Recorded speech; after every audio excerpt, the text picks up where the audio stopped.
Hi, I'm Daryl Myers, and I'm here to post my first vlog on the topic of digital natives versus digital immigrants. As to the question is whether or not I am a digital native, technically no. Again, if you're going by the cutoff date of those who were born on 1980 or after, I was born in 1972, so I did miss the cutoff by a few years, or more than a few years. But although I may not be, again, according to that definition, be considered a digital native, I am someone who is I like to think, at least I am someone who's technologically astute and who seeks new ways to incorporate technology and new media into my pedagogical practices. Again, since I was born before that cutoff date, I wasn't exactly again raised in the environment that our students are today, with technology being everywhere, especially obviously informational technology via the internet. But I did have some technology experience growing up. I did, particularly when it comes to gaming. I had an Atari 2600 when I was younger, very young, and later I remember saving up my paper route money to buy my first Nintendo, the first Nintendo, and so most of my technological nativeness comes from the gaming world, or in the early video game systems. Growing up in my own personal educational setting, we didn't really have much technology, or our teachers didn't use much technology in the classroom. At both my middle school and high school, we had very primitive computer labs. I think there were two Apple Mac 2Es were the extent of our computer lab, and nobody ever used them, as I recall. And our teachers definitely didn't incorporate technology into the classroom, other than printing or having us print out or turn in papers through the computer. We didn't have computer class or keyboarding class. We still had traditional typing classes when I was in school. So that was the extent of the technology that my teachers, or my personal academic history, involving my own personal academic history. As a teacher, I'm somewhat different. At first, I was very traditional in my approach. I'm an English teacher, and I have a love and passion for both the written word and the printed word. So as you can see from where I chose to record this video, with one of my bookshelves prominently displayed behind me. As a teacher, I think that our technology can be used to enhance even those of us who are quote unquote traditionalists.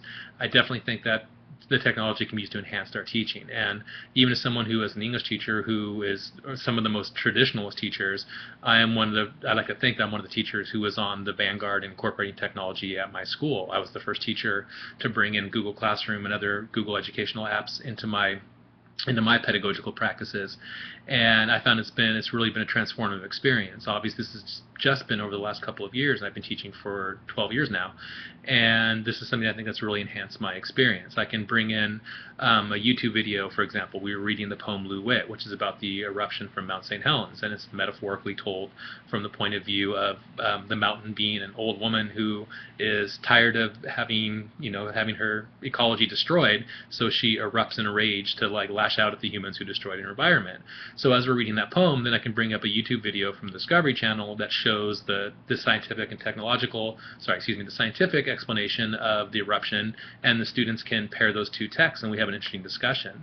Another one of the classes, we're currently reading the play version of the Diary of Anne Frank, and when there's a scene where the air raid is and everyone in the family ceases their mundane arguments, and then it's the intrusion of the war and the reality of the war.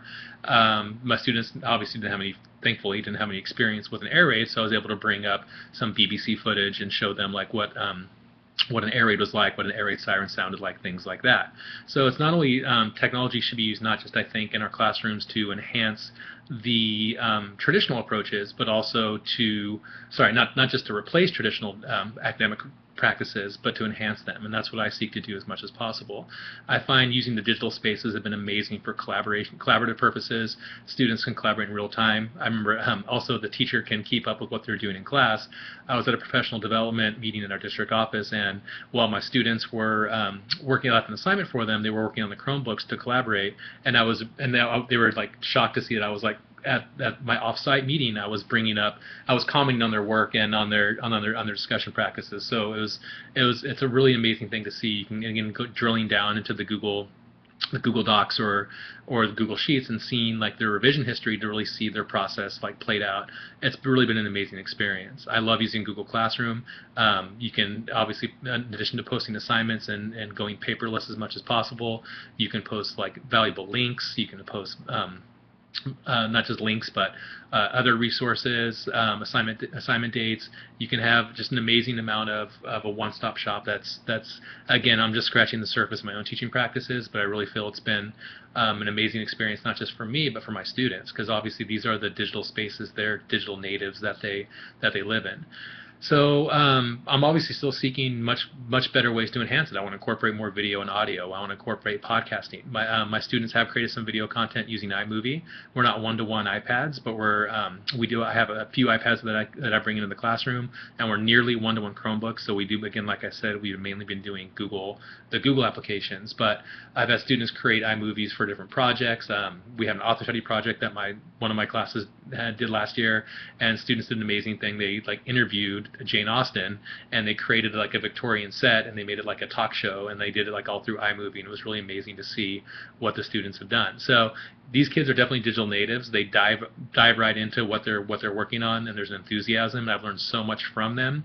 And I think that's the thing as teachers, again, coming from someone who's not a digital native, is to be as open and let the kids lead, because they're so fearless when it comes to approaching the technology, and they get so excited, and I've learned a lot from them. We've learned a lot together moving forward. So again, I'm not someone who necessarily considered myself the most technologically savvy person in the world, but just my experiences and being open to it and learning and being excited about it has led to me being one of the first teachers on my campus to really fully adopt and then adapt my teaching practices to incorporate these new technologies. So I guess the best thing to say is I wouldn't feel I'm a digital native, obviously, or a digital immigrant, but I do think that I'm more of a digital explorer, and I'm always willing to seek and discover the new and the unknown, and hopefully bring that back to my classroom and share that passion and that creative possibilities with my students. So I know it's somewhat of a rambling vlog, and hopefully I'll get more poised as we do more of these, but I did enjoy this experience, and I'm really looking forward to working with all of you and collaborating with all of you throughout this course. So have a great day and a great weekend, everyone.